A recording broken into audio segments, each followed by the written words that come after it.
All right, you asked for it, you got it. It's been a long time since I exclusively used any iOS device as my main device. I mean, they only come out once per year, really. And if you recall, last year, I switched over to the iPhone 10 because I had to, because it's important that I'm aware of this whole ecosystem. It's important that I have exposure to the things that are happening in this space. And many of you guys, you want to know what my take is on these particular devices. But because they don't refresh that frequently, it means I spend a lot of the year, full disclosure, I spend a lot of the year on Android devices because I'm constantly switching. So switching over to this one is always a little extra painful. There's no quick switch. You know, some apps are not available. It's a whole different operating system.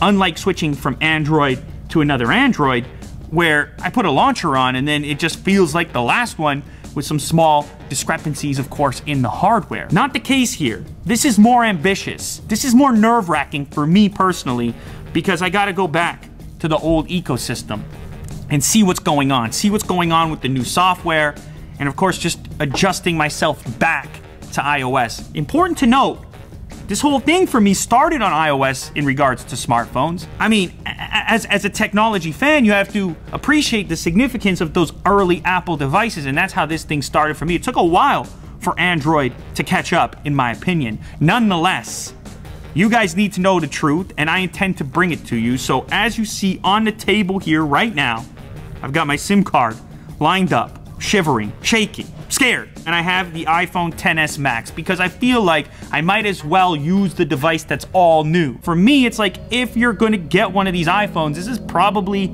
the one to get. If you're spending this premium amount of money, this $1,100, you might as well get the extended extras, unless you're completely against the idea of having a large phone. Now, if you've been following this thread as I've been switching between devices, then you probably know I have recently experienced life with a very inexpensive device, the Pokephone F1. If you didn't catch any of those videos, I suggest you go watch them, because I was amazed at the cost to performance ratio of that particular device, starting at around $300. This is going to be a completely different experience and evaluation, because the starting price here is $1,100. So fresh off of that budget experience, I go all the way to the most expensive device on the planet, from a very inexpensive one, at least in North American terms, to a very expensive one. I think it's going to be an interesting contrast and kind of the perfect way for me to evaluate this thing against what else is happening